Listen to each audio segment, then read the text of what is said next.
Suatu hari, iblis mendengar obrolan para malaikat yang sedang membicarakan Nabi Ayub alaihissalam. Iblis pun sangat jengkel karena dia merupakan keturunan dari Nabi Adam alaihissalam yang sedang dipuji oleh para penghuni langit. Maka, iblis pun meminta izin kepada Allah Subhanahu wa Ta'ala untuk menguji Nabi Ayub alaihissalam dengan berbagai macam godaan di bumi. Lalu, bagaimanakah kelanjutan kisahnya? Apakah iblis berhasil menggoda Nabi Ayub atau justru sebaliknya? Simak video ini sampai akhir.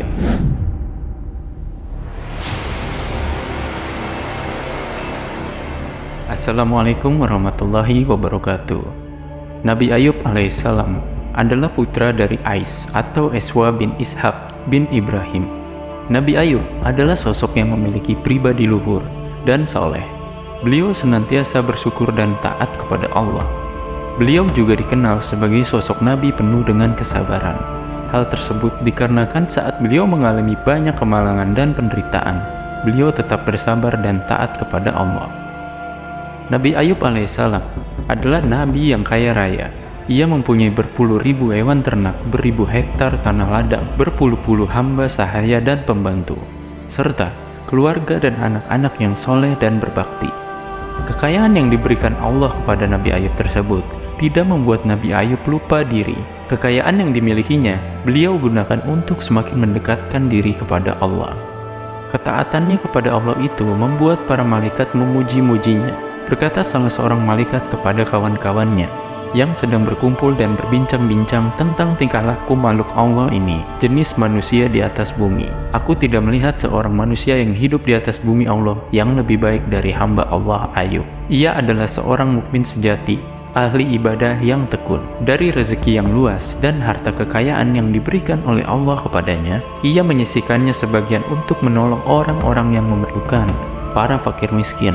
Hari-harinya terisi penuh dengan ibadah, sujud kepada Allah dan bersyukur atas segala nikmat dan karunia yang diberikan kepadanya. Para kawanan malaikat yang mendengar kata-kata pujian dan sanjungan untuk diri Ayub mengakui kebenaran itu.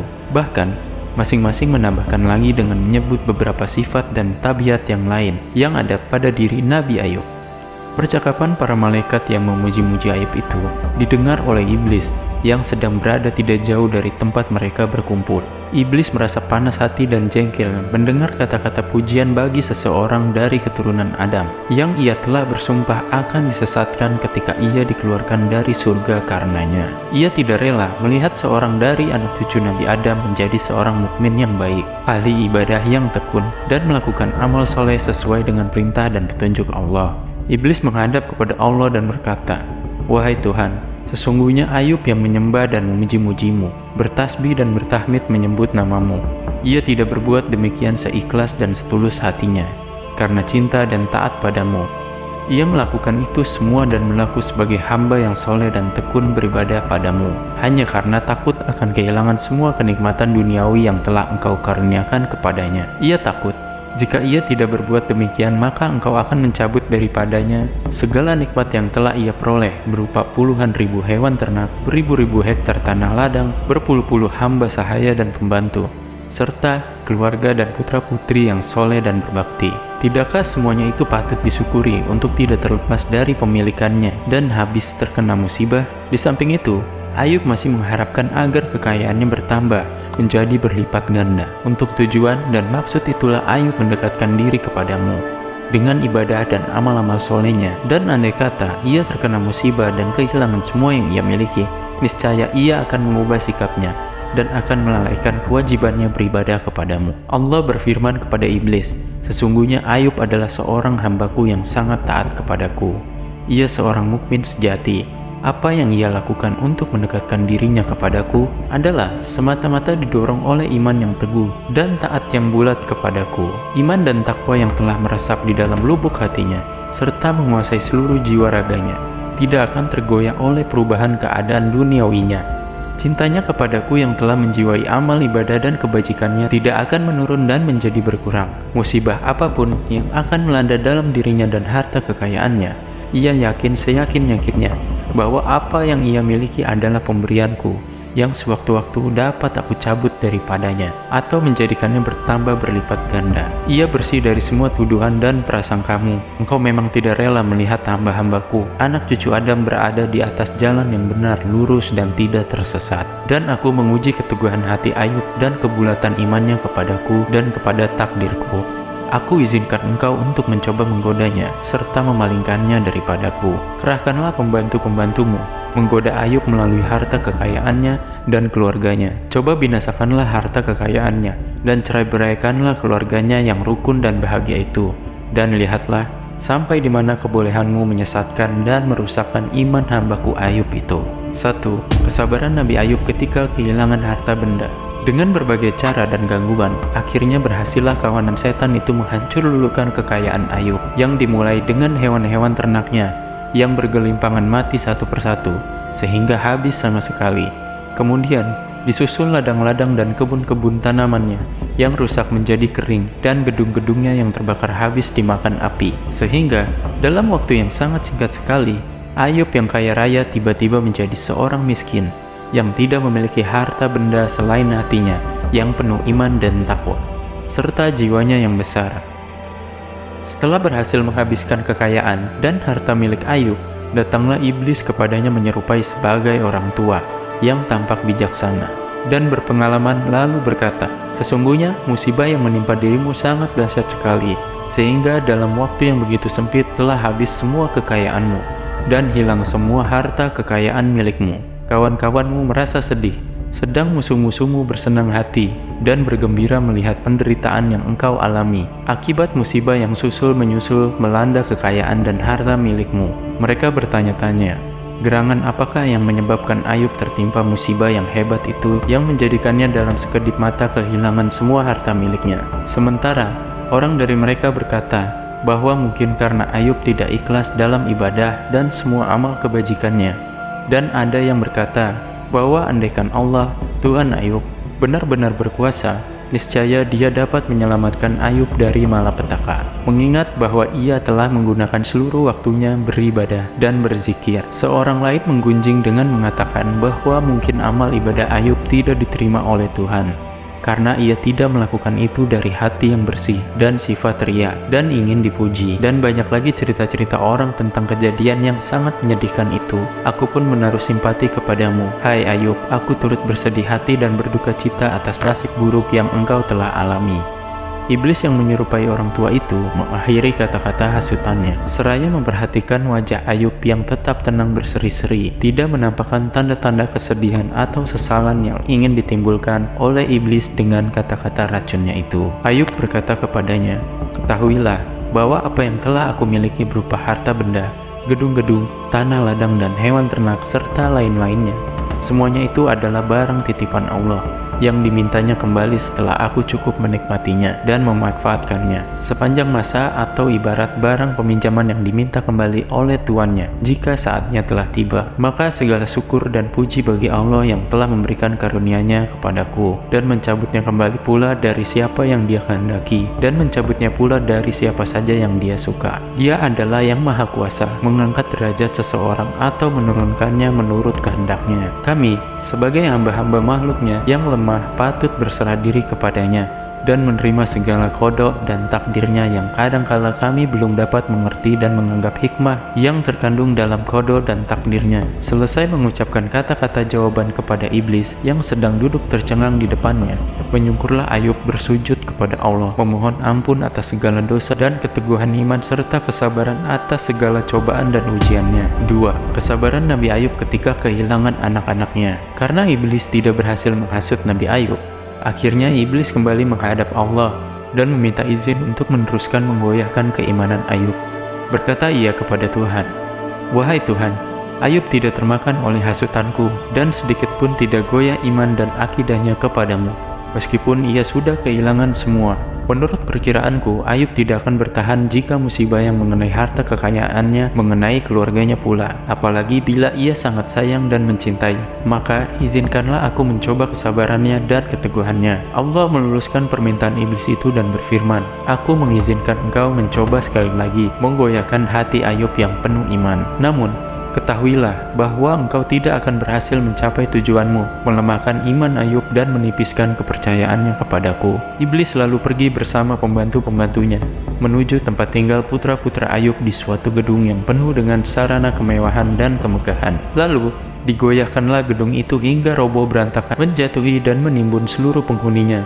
Kemudian cepat-cepatlah pergi iblis mengunjungi Ayub di rumahnya, menyerupai sebagai seorang kawan-kawan Ayub yang datang menyampaikan takziah dan menyatakan turut berduka cita atas musibah yang menimpa putranya. Ia berkata kepada Ayub pada takziahnya, "Hai Ayub, sudahkah engkau melihat putra-putramu yang mati tertimbun di bawah runtuhan gedung yang roboh akibat gempa bumi? Kiranya, wahai Ayub, Tuhan tidak menerima ibadahmu selama ini dan tidak melindungimu. Sebagai imbalan bagi amal solehmu dan sujud rukukmu siang dan malam." Mendengar kata-kata iblis itu, menangislah Ayub terseduh-seduh seraya berucap, "Allah lah yang memberi dan Dia pula lah yang mengambil kembali. Segala puji baginya, Tuhan yang Maha Pemberi dan Maha Pencabut." Iblis keluar meninggalkan Ayub dalam keadaan bersujud munajat dengan rasa jengkel dan marah kepada dirinya sendiri karena telah gagal untuk kedua kalinya membujuk dan menghasut Ayub. Ia pergi menghadap Tuhan kembali untuk mengganggu kesehatan Nabi Ayub. 3. Ketabahan Nabi Ayub ketika sakit. Akhirnya, Allah menantang kembali iblis untuk menguji keimanan Nabi Ayub. Allah berfirman kepada iblis, "Bolehlah engkau mencoba lagi usahamu mengganggu kesehatan badan dan kekuatan fisik Ayub. Aku akan lihat sejauh mana kepandaianmu mengganggu hamba pilihanku ini." Iblis lalu memerintahkan kepada anak buahnya agar menaburkan benih-benih penyakit ke dalam tubuh Ayub. Benih-benih penyakit yang ditaburkan itu segera menyerang kesehatan Ayub, yang menjadikan ia menderita berbagai penyakit, demam, panas, batuk, dan lain-lain lagi, sehingga menyebabkan badannya makin lama makin kurus. Tenaganya semakin lemah dan wajahnya menjadi pucat tidak berdarah dan kulitnya menjadi berbintik-bintik. Karena penyakitnya, ia dijauhi oleh kawan-kawan dan orang-orang di kampungnya. Ia menjadi terasing dari pergaulan orang di tempatnya dan hanya istrinya yang tetap mendampinginya, merawat dengan penuh kesabaran dan rasa kasih sayang, melayani segala keperluannya tanpa mengeluh atau menunjukkan tanda kesal hati dari penyakit suaminya yang tidak kunjung sembuh itu. Iblis memperhatikan Ayub dalam keadaan yang sudah amat parah itu, tidak meninggalkan adat kebiasaannya, ibadah, zikirnya. Ia tidak mengeluh, ia hanya menyebut nama Allah, memohon ampun dan lindungannya. Bila ia merasakan sakit, iblis merasa kesal hati dan jengkel melihat ketabahan Nabi Ayub menanggung derita dan kesabarannya, menerima berbagai musibah dan ujian. Iblis sudah kehabisan akal. Waktu 7 tahun dalam penderitaan terus-menerus memang merupakan ujian berat bagi Ayub dan istrinya. Namun, Nabi Ayub bisa bersabar dan tetap berzikir menyebut asma Allah untuk mencukupi kebutuhan hidup sehari-hari. Istri Nabi Ayub terpaksa bekerja pada pabrik roti. Namun, lama-lama majikannya mengetahui jika ia adalah merupakan istri Nabi Ayub yang berpenyakitan. Mereka khawatir istrinya membawa baksil yang dapat menular melalui roti di tempat kerjanya. Maka istrinya pun diberhentikan dari pekerjaannya. Istrinya yang setia ini masih memikirkan suaminya. Ia meminta majikannya agar memberikan hutang roti untuk dapat dimakan dengan suaminya. Namun majikannya menolak. Majikannya hanya mau memberi roti jika istrinya rela memotong gelung rambutnya yang panjang itu, yang dimana padahal gelung rambut itu sangat disukai oleh Nabi Ayub alaihissalam. Istrinya pun akhirnya setuju dengan permintaan itu. Namun sesampainya ia pulang ke rumah, Nabi Ayub pun marah karena telah menyangka istrinya telah menyeleweng. Singkat cerita, karena tidak tahan dalam penderitaan atau karena sesuatu hal, istri Nabi Ayub pun pamit meninggalkan suaminya. Ia akan bekerja untuk menghidupi suaminya. Namun istri dari Nabi Ayub tetap pergi dan sambil berkeluh kesah, "Kiranya kau telah terkena bujukan setan, sehingga berkeluh kesah atas takdir Allah." Kata Ayub kepada istrinya, "Jika aku sudah sembuh nanti, kau akan kupukul 100 kali. Mulai saat ini tinggalkanlah aku seorang diri. Aku tak membutuhkan pertolonganmu sampai Allah menentukan takdirnya." Setelah ditinggal istrinya, yang merupakan satu-satunya orang yang masih menyayangi dan merawatnya, kini Nabi Ayub hidup seorang diri di dalam kamarnya. Ia kemudian bermunajat kepada Allah Subhanahu wa Ta'ala dengan penuh keyakinan, "Ya Allah, aku telah diganggu oleh setan dengan kepayahan dan kesusahan serta siksaan, dan Engkau, wahai Tuhan yang Maha Pengasih dan Maha Penyayang." Kemudian Allah menerima doa Nabi Ayub yang telah mencapai puncak kesabaran dan keteguhan iman dalam menghadapi cobaan. Dan Allah berfirman kepada Nabi Ayub, hantamkanlah kakimu ke tanah. Dari situ air akan memancar dan dengan air itu kau akan sembuh dari semua penyakitmu. Kesehatanmu dan kekuatanmu akan pulih kembali jika kau pergunakan untuk minum dan mandi. Demikianlah, setelah Nabi Ayub minum dan mandi dengan air yang memancar dari bawah kakinya itu, atas izin Allah, maka ia sembuh seperti sedia kala, bahkan menjadi lebih tampan dari sebelumnya. Serta kemudian Allah pun mengembalikan semua kekayaannya berkali-kali lipat, kebahagiaannya dan anak-anaknya. Sementara itu, istrinya yang telah pergi meninggalkan Nabi Ayub merasa bersalah dan menyesal karena membiarkan suaminya seorang diri dalam keadaan sakit. Ia pun datang kembali ke rumah, namun ia tidak mengenali suaminya lagi, karena Nabi Ayub sudah sembuh dan keadaannya jauh lebih baik daripada sebelumnya, lebih sehat dan lebih tampan dari sebelumnya. Nabi Ayub pun gembira melihat istrinya kembali, namun ia teringat akan sumpahnya kala itu, yaitu ingin memukul istrinya 100 kali karena telah membiarkannya pergi meninggalkannya. Ia harus melaksanakan sumpah itu, namun kini ia bimbang karena istrinya sudah turut merasakan derita yang sama sewaktu bersama-sama dengannya selama 7 tahun ini terakhir. Dalam kebimbangan itu, datanglah wahyu Allah yang memberikan jalan keluar, dan Allah berfirman, "Dan ambillah dengan tanganmu seikat rumput, maka pukullah dengan itu dan janganlah kamu melanggar sumpah. Sesungguhnya kami dapati dia, Ayub, seorang yang sabar. Dialah sebaik-baik hamba, sesungguhnya dia amat taat kepada Tuhannya." Quran Surat Shad ayat 44. Lalu Nabi Ayub mengambil 100 tangkai kayu iskir atau kayu lainnya, lalu ia memukulnya sekali pukul kepada istrinya. "Sesungguhnya kami dapati dia seorang hamba yang sabar. Dialah sebaik-baik hamba adalah Nabi Ayub. Sesungguhnya dia amat taat kepada Allah Subhanahu wa Ta'ala." Sungguh kesabaran Nabi Ayub sangat luar biasa dalam menghadapi semua cobaan yang datang. Dengan kesabaran Nabi Ayub alaihissalam sampai akhir, hal ini pun membuat iblis kalah dan putus asa untuk mencoba menggoda Nabi Ayub alaihissalam kembali. Sahabatku sekalian, jadi inilah kisah kesabaran Nabi Ayub alaihissalam yang sangat luar biasa dan berhasil mengalahkan tipu daya iblis laknatullah. Semoga kisah ini dapat menginspirasi kita untuk menjadi pribadi yang lebih baik lagi. Mohon maaf jika terdapat kesalahan dalam penyampaian informasi yang saya sampaikan. Wallahu a'lam bishawab. Wassalamualaikum warahmatullahi wabarakatuh.